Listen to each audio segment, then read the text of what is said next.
বৈজ্ঞানিক ওই মোবাইল ফোনের কার্টুনের মধ্যে একটা ক্যাটালগ বই দিয়েছেন, বই। ওই বইয়ের মধ্যে সব মোবাইল ফোন চলার দিক নির্দেশনা রয়েছে। আপনার যদি রিং আসে সবুজটা দিয়ে রিসিভ করতে হবে, আর বাটন লাল যদি কেটে দেওয়া হয় লালটা দিয়ে কেটে দিতে হবে। আর আপনি যদি মনে করেন আপনি যদি বাবার টাকার সন্তানের মালিক, আপনি অনেক টাকা বাবার টাকার সন্তানের মালিক, আপনি যদি মনে করেন লালটা দিয়ে আমি রিসিভ করব, সবুজটা দিয়ে আমি কেটে দেব, সম্ভব নয়। ও মুসলমান, যিনি স্যাম্পলি মোবাইল ফোন আবিষ্কার করেছেন তাকে ওই মোবাইল ফোন ওই ক্যাটালগ বই অনুযায়ী আপনাকে চালাইতে হবে। যিনি এই আইটেল মোবাইল ফোন তৈরি করেছেন ওই আইটেল মোবাইল ফোনের ক্যাটালগ বই দিয়ে আপনাকে মোবাইল চালাইতে হবে। আর আপনি যদি ওই বইয়ের দিক নির্দেশনা দিয়ে যদি মোবাইল ফোন না চালান, আপনার মোবাইল ফোন কখনো চলতে পারে না। ও সুন্দরগঞ্জের মুসলমান, আল্লাহ রাব্বুল আলামিন বলেন, বান্দারে, দুনিয়ার সামান্য একটা কোম্পানির মালিকের যদি হুকুম ছাড়া তোমার মোবাইল ফোন চলতে পারে না, ওই আইটেল স্যাম্পনি মোবাইল ফোনের ক্যাটালগ বই ছাড়া তোমার মোবাইল চলতে পারে না। আল্লাহ রাব্বুল আলামিন বলেন, বান্দারে, আমি তোমাদের মাঝে এমন একটা ক্যাটালগ বই দিয়েছি, আমি তোমাদের মাঝে এমন একটা নোট দিয়েছি, আমি তোমাদের মাঝে এমন একটা গাইড দিয়েছি। এটা কোনো সাধারণ গাইড নয়, এটা কোনো সাধারণ গাইড নয়, এটা হলো আমার কোরআন। অতএব তোমাকে এই কোরআন মানতে হবে, অতএব তোমাকে এই কোরআনকে ভালোবাসতে হবে, অতএব তোমাকে এই কোরআনের সাথে সম্পর্ক রাখতে হবে, তোমাকে কোরআনের সঙ্গে ভালোবাসা রাখতে হবে। যদি তুমি কোরআনের সাথে সম্পর্ক না রাখো, তোমার জীবন কখনো চলতে পারে না। এজন্য আল্লাহ রাব্বুল আলামিন বলেন, ইয়ারফাউল্লাহুল্লাযীনা আমানু মিনকুম। আল্লাহ বলে, বান্দারে, আমি তোমাদের মাঝে যারা ঈমান এনেছে, যারা ইলম অর্জন করেছে, যারা কোরআনের জ্ঞান অর্জন করেছে, আমি আল্লাহ রাব্বুল আলামিন তাদের মর্যাদা উতুল ইলমা দারাজাত, তাদের মর্যাদা হাসরের ময়দানে আমি আল্লাহ রাব্বুল আলামিন বাড়িয়ে দেব। মুসলমান ভাইরা আমার, আপনাদের পাশে যে মাদ্রাসা রয়েছে, ছোট্ট ছোট্ট কচি কচি যে বাচ্চাগুলো রয়েছে, এই বাচ্চাগুলোকে দেখলে কোনোদিন অনীহা করবেন না, তাদেরকে আপনারা ছোট মনে করবেন না, তাদেরকে মহব্বত করবেন, ভালোবাসবেন। তার কারণ ওই তলবে ইলমদেরকে ভালোবাসা মানে কোরআনকে ভালোবাসা, ওই কোরআনকে ভালোবাসা মানে আল্লাহ রাসূলকে ভালোবাসা, আল্লাহ রাসূলকে ভালোবাসা মানে আল্লাহকে ভালোবাসা। এই যে মাদ্রাসার তলবে ইলমগুলো পড়াশোনা করি, হাসরের ময়দানে আল্লাহ রাব্বুল আলামিন তাদের মর্যাদা কিরকম বাড়িয়ে দিবেন, ছোট্ট একটা মিসাল দিলেই বুঝতে পারবেন। এমন একটা দেশ রয়েছে, স্বয়ং সম্পূর্ণ দেশ রয়েছে আমেরিকা, আর তারপরে দেশ রয়েছে দুবাই, আর তারপরে দেশ রয়েছে মালয়েশিয়া। একটা আমেরিকা সরকার একটা টাওয়ার তৈরি করেছিল, ওই টাওয়ারের সংখ্যা ছিল 80 তলা। কয় তলা? আরো জোরে বলেন, কয় তলা? 80 তলা টাওয়ার তৈরি করেছে। দেখবেন আমাদের বাংলাদেশেও হিটাহিটি করে হিংসা আছে না নাই? একজন যদি 4 তলা বাড়ি করে, আর একজন বলে অমুকে করছে 4 তলা বাড়ি, আমিও করব 6 তলা, এরকম আছে না নাই? ঠিক আমেরিকা সরকার একটা টাওয়ার তৈরি করেছিল, এই টাওয়ারের সংখ্যা ছিল 80 তলা। 80 তলা টাওয়ারের সংখ্যা দেখে দুবাই সরকার চিন্তা করলো, আমেরিকা সরকার তৈরি করবে 80 তলা, আমরা দুবাই সরকার তৈরি করবে 100 তলা। এই দুবাই সরকার 100 তলা যখন টাওয়ার তৈরি করলো, এরকম মালয়েশিয়া সরকার চিন্তা করলো আমেরিকা করবে 80 তলা, দুবাই করবে 100 তলা, আমরা মালয়েশিয়া সরকার তৈরি করব 120 তলা। ও রমজীবনের মুসলমান, আল্লাহ রাব্বুল আলামিন বলেন, বান্দারে, দুনিয়াতে তোমরা এত তলা তৈরি করেছো, এই যে মাদ্রাসায় যারা পড়াশোনা করে, এই হাফেজে কোরআনদেরকে, আলেমদেরকে আমার আল্লাহ রাব্বুল আলামিন সুন্দর করে মেসেজ দিয়েছেন। মেসেজটা হলো, আল্লাহ বলে, বান্দারে, আমি আল্লাহ রাব্বুল আলামিন ওই সমস্ত হাফেজে কোরআনদেরকে, ওই সমস্ত আলেমদেরকে যারা আমার কোরআনের উপরে চলেছে, কোরআনকে অটল অবিচল ইস্তেকামাত, কোরআনকে যারা ভালোবেসেছে, কোরআনকে যারা হেফজ করেছে, আমি আল্লাহ রাব্বুল আলামিন তোমাদেরকে সেই মেসেজ দিলাম। আমি আল্লাহ ওই তলবে ইলমদেরকে, ওই হাফেজ কোরআনদেরকে, ওই আমি আল্লাহ 80 তলায় রাখবো না, আমি আল্লাহ 100 তলায় রাখবো না, আমি আল্লাহ 120 তলায় রাখবো না। আল্লাহ রাব্বুল আলামিন বলেন, বান্দারে আমি ওই সমস্ত হাফেজ কোরআনদেরকে, আলেমদেরকে আমি আল্লাহ রাব্বুল আলামিন 6666টা তলা আমি আল্লাহ তাদেরকে দান করে দেব। কোরআনের পথে অবিচল থেকে আমার মরণ যেন হয়। থাকবো ইনশাআল্লাহ, থাকবো। ঈমানের পথে অবিচল থেকে আমার মরণ যেন হয়। আল্লাহ বলবে, বান্দারে ও হাফেজে কোরআন, তোমরা আমাকে স্মরণ করো। আল্লাহ কত সুন্দর করে বলে, ফাজকুরুনি আযকুরকুম আশকুরুলি ওয়ালা তাকফুরুন। আল্লাহু আকবার বলেন, আর জোরে বলেন আল্লাহু আকবার। আল্লাহ বলে, বান্দারে তোমরা আমাকে স্মরণ করো।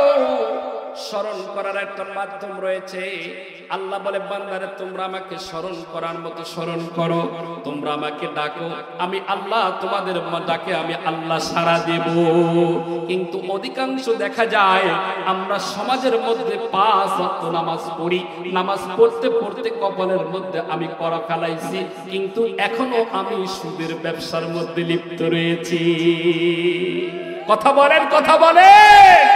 5 ওয়াক্ত নামাজ পড়ি, কিন্তু অন্যায় অবিচার অত্যাচার জুলুম নির্যাতন মধ্যে আমি লিপ্ত রয়েছি। কথা বলেন ঠিক কিনা?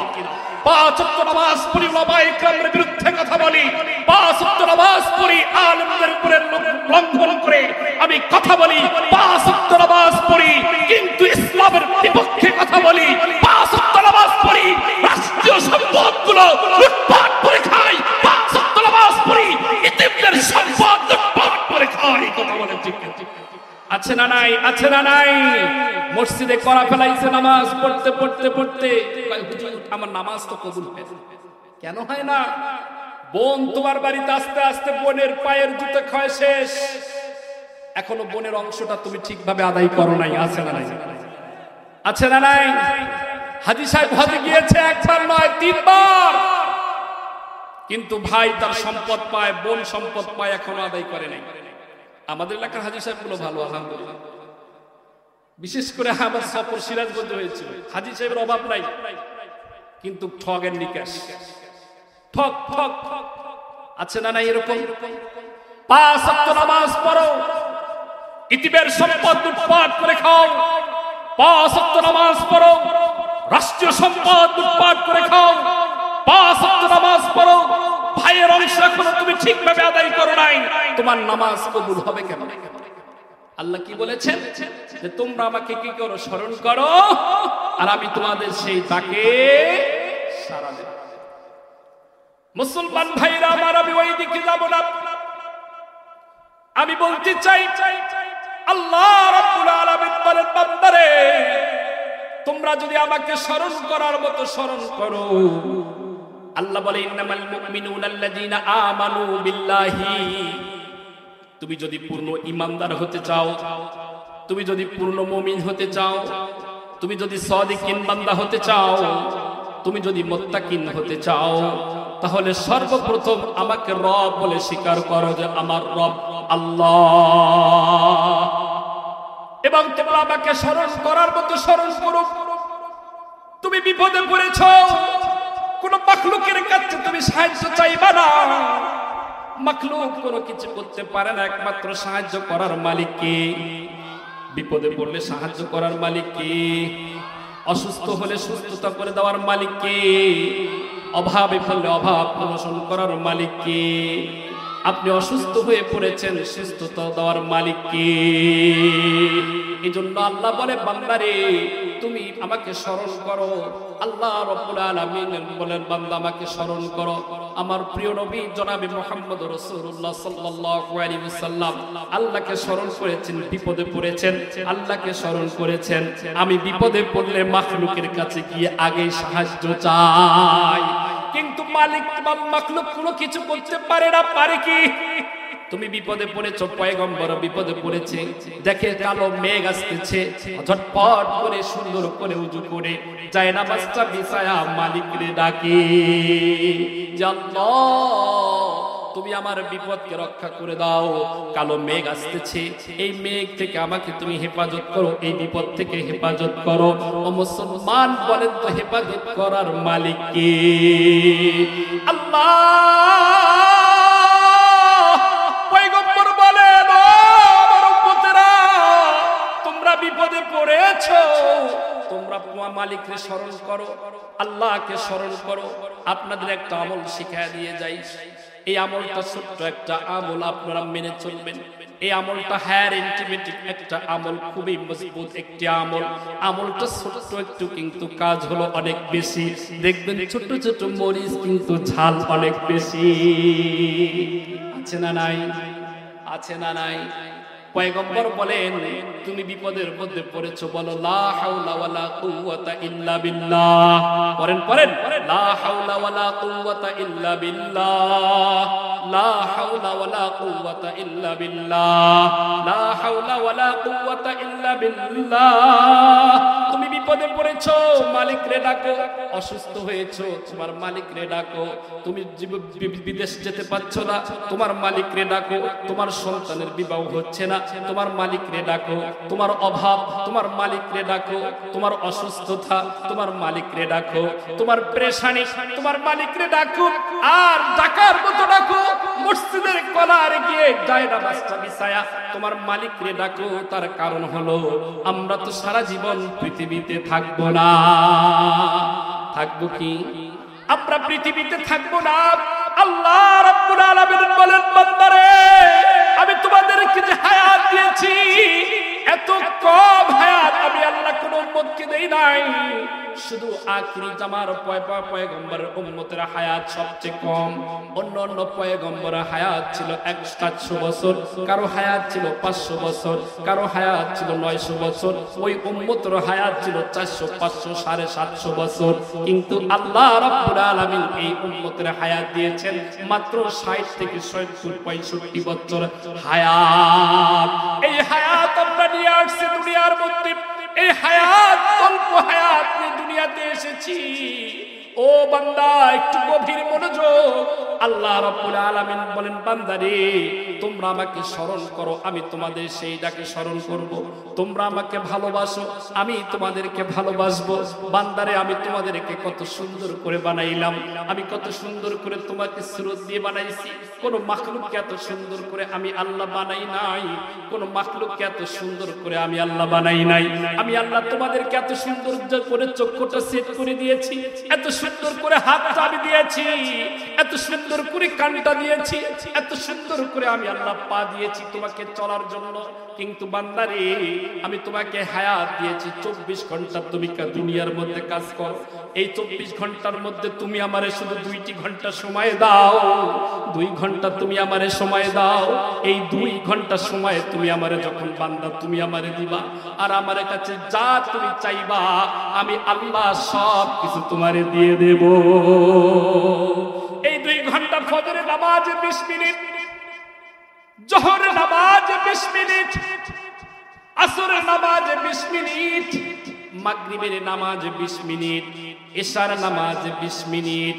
আল্লাহ বলে, বান্দারে এই 5 ওয়াক্ত নামাজের সময় 20টা মিনিট করে তুমি আমারে সময় দাও। আর যদি তুমি আমারে সময় না দাও, আর আমাকে যদি তুমি না ডাকো, না স্মরণ করো, বান্দা তোমার জন্য আমি রেখে দিয়েছি আমার জাহান্নাম। কারণ হলো বান্দা, তুমি তো সারা জীবন দুনিয়াতে থাকবা না।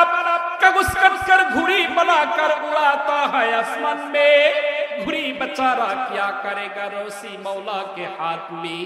একটা ছোট্ট একটা শিশু সন্তান যখন কাগজ দিয়ে যখন একটা ঘুড়ি বানায়, এই ঘুড়িটা বানানোর পরে যখন আকাশে উড়ায়া দেয়, আকাশে উড়ায়া দেওয়ার পরে যখন ওই ঘুড়িটা যখন সুতা তার হাতের ভিতরে থাকে, ওই ছোট্ট শিশু যখন ঘুড়িটা আকাশে উড়ায়া দেয়, যখন ঘুড়ির সুতিটা উড়তে উড়তে উড়তে থাকে, উড়তে উড়তে যখন থাকে, তখন দেখা যায় ঘুড়ি যখন ওড়ে, আর ওই ছোট্ট বাচ্চাটা যখন মনে করে আমি আকাশে আর ঘুড়ি উড়াবো না, ঠস করে আস্তে আস্তে সুতাটা যখন মাটির নিচে আসে, তখন সুতাটা ঠস করে ঘুড়িটা জমিনের মধ্যে হেলে যায়।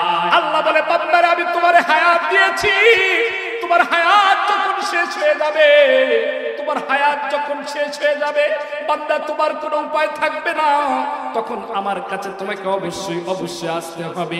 এই জন্য উলামায়ে কেরাম আছেন, তারা জানেন সূরা নিসা 78 নম্বর আয়াতে আমার আল্লাহ রাব্বুল আলামিন সুন্দর করে বলেন, আইনামা তাকুনু ইউদরিকুমুল মাউত ওয়ালাউ কুনতুম ফি বুরুজিম মুশাইয়াদা।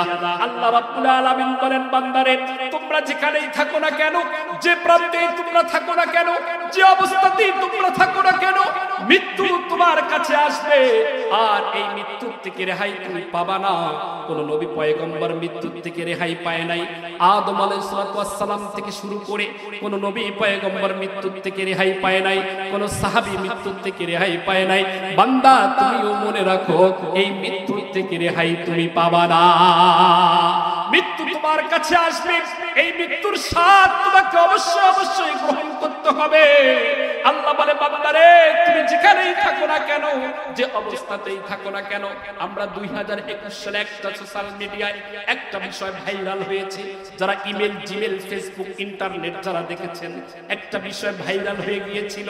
ইন্দোনেশিয়ায় একটা সাগর আছে, ওই সাগরে সাবমেরিন ছিল, আর ওই সাবমেরিনের ভেতরে ছিল নৌবাহিনীর 52 জন সৈন্য, সেনা সৈনিক। তারা এরকম সাবমিটার, ওই সাবমেরিনের ক্ষমতা ছিল, আর ওই সাগরের গভীরতা ছিল 3.5 কিলোমিটার। আল্লাহু আকবার বলেন। সাগরের গভীরতা ছিল 3.5 কিলোমিটার। ওই 3.5 কিলোমিটার যখন সাগরের গভীরতা, আর ওই সাবমেরিনের ক্ষমতা ছিল 550 ফিট পানির নিচ পর্যন্ত ক্ষমতা। কিন্তু ওই সাবমেরিন যখন 550 ফিট পানি অতিক্রম করে যখন সাগরে চলে গেছে, সাবমেরিন ধ্বংস হয়ে গেছে। 52 জন নৌবাহিনীর সৈন্য তারা মৃত্যুবরণ করেছে। তাদের আজকে দেহটা কোথায় আছে? পৃথিবীর কোন ইঞ্জিনিয়ার, পৃথিবীর কোন প্রাইম মিনিস্টার, পৃথিবীর কোন কম্পিউটার, কোন বৈজ্ঞানিক আজ পর্যন্ত তারা বের করতে পারে নাই তাদের দেহগুলো কোথায় আছে। এজন্য মুসলমান বলতে চাই, হায়াতের কত দাম। এই অল্প হায়াত এসেছি, ইবাদত করতে হবে আল্লাহর। বান্দা তুমি যদি আল্লাহর ইবাদত না করো, কি হবে তোমার সেই দিন? তোমার সেই দিন কি হবে? দুনিয়া থাকার জায়গা নয়, দুনিয়া থাকার জায়গা নয়, দুনিয়া হলো ক্ষণস্থায়ী জায়গা। আমি মা বোনদেরকে উদ্দেশ্যে একটি করে বলতে চাই, ও মা গো শুনে রাখো, একদিন তুমি লাল শাড়ি পরে বধূর সেজে যে বাড়িতে আসছো, এই বাড়ি থেকে একদিন তোমাকে আমাকে কাফনের কাফন পরায় লবণের বস্তার মতো প্যাকেট করাবে। হাত থেকে যখন তোমার চুড়িটা খুলে নিবে, গলা থেকে যখন তোমার মালাটা খুলে নিবে, নাক থেকে যখন তোমার নাক ফুলটা খুলে নিবে, তোমার সুন্দর সুন্দর পোশাকগুলো যখন পায়ের ড্রপে যখন সাজানো থাকবে, তোমার সঙ্গে ওই স্বর্ণের অলংকার যাবে না, তোমার সঙ্গে কোনো টাকা যাবে না, পয়সা যাবে না, কোনো কাপড় চোপড় গুলো যাবে না। ঈদের মধ্যে কত দামি দামি পোশাক তুমি ক্রয় করেছো। ও যুবক ভাই, আমি বলতে চাই, আজকে দুনিয়ার মধ্যে তোমার কোরআন পড়ার টাইম থাকে না, কিন্তু ঘন্টার পর ঘন্টা তুমি ফেসবুকে সময় দাও। আজকে তুমি তোমার প্রেমিকার সাথে ইমুর সঙ্গে তুমি চ্যাটিং করে ঘন্টার পর ঘন্টা কথা বলো। আজকে তোমার কোরআন পড়ার সময় থাকে না, আজকে তোমার নামাজের সময় থাকে না। তোমার জীবনের কত হায়াতের কোনো দাম নেই। তোমার এখনই যদি মৃত্যু হয়ে যায়, তোমাকে কাফনের কাফন পরে তোমাকে কবরে নিয়ে যাবে। এই জন্য বলতে চাই দোস্ত বুজুর্গ, সময় যেহেতু কম, দুনিয়া বড়ই স্বার্থপর, দুনিয়া বড়ই স্বার্থপর। দুনিয়া কাউরে থাকতে দেয় না, দুনিয়া কাউরে থাকতে দেয় না। বিশাল বাড়ি করেছো, ওই দুনিয়ার থেকে বাড়ির থেকে তোমাকে চলে যেতে হবে। আজকে কত জালিম ছিল, কিন্তু জালিমদেরকে আজকে আল্লাহ দুনিয়া মাটির নিচে ফালায়া রাখছে। কত ক্ষমতাশীল ছিল, তাদেরকে আল্লাহ মাটির নিচে ফালায়া রাখছে। আজ তোমার ক্ষমতা নাই, আজ তোমার রূপ নাই, আজ তোমার যৌবন নাই, আজ তোমার সৌন্দর্য নাই, সব ছেড়ে তোমাকে চলে যেতে হবে। কবরের মধ্যে এই কবর কঠিন একটি কবর, যে কবর কাউকে ছাড় দেয় না, কবর কাউকে ছাড় দেবে না। এজন্য বান্দা বলতে চাই, মুসলমান বলতে চাই, তোমাদেরকে সর্বপ্রথম স্মরণ করতে হবে আল্লাহকে। স্মরণ করব কারে? স্মরণ করব কাকে? আমরা কি সারা জীবনের জন্য হায়াত নিয়ে আসছি? সারা জীবনের জন্য হায়াত নিয়ে আসি নাই। এখন এই যদি আমি চলে যাই, টাকার জায়গায় টাকা পড়ে থাকবে, বাড়ির জায়গায় বাড়ি পড়ে থাকবে, সন্তান পড়ে থাকবে, আত্মীয় স্বজন শুধু তাকায় তাকায় ফেল করে তাকায় তাকায় দেখবে, স্ত্রী ফুপিয়ে কাঁদবে, তোমাকে কবরে চলে যেতে হবে। ও দোস্ত বলতে চাই, দুনিয়া বড়ই স্বার্থপর, দুনিয়া বড়ই স্বার্থপর, দুনিয়া কাউরে থাকতে দেয় না, দুনিয়া কাউরে থাকতে দেয় না। এজন্য বলতে চাই, দুনিয়ার আশা ছেড়ে দেন, দুনিয়ার মায়া ছেড়ে দেন, আখিরাতের পথিক হয়ে যান, আখিরাতের পথিক হয়ে যান, আখিরাতের যাত্রী হয়ে যান। আপনি যে দুনিয়াতে আসছেন, কবরে চলে যাবেন, কি নিয়ে আপনি কবরে যাবেন? অবশ্যই আপনাকে সামান নিয়ে যাওয়া দরকার আছে। আজকে আপনাদের কবরে যেতে হবে খালি হাতে। এজন্য বলতে চাই, আপনাদেরকে একটা মেসেজ আমি দিয়ে যাই, আজকে দুনিয়াতে আপনি অবশ্য আছেন, একদিন আপনাকে কবরে যেতে হবে শূন্য হাতে। এই শূন্য হাতে যে আপনি যাবেন, শূন্য হাতে গেলে আপনার অবস্থা হবে করুন। এজন্য আল্লাহ রাব্বুল আলামিন বলেন, বান্দারে আমি তোমাদেরকে সম্পদ দিয়েছি, টাকা দিয়েছি, ধন সম্পদ দিয়েছি, আল্লাহ রাস্তায় ব্যয় করো, কোরআন পড়নেওয়ালাদের পক্ষে ব্যয় করো, কোরআন পড়নেওয়ালাদের কাছে ব্যয় করো, মাদ্রাসায় ব্যয় করো। তার কারণ দুনিয়া থাকার জায়গা নয়, এই সম্পদ আজ আছে কাল নাও থাকতে পারে।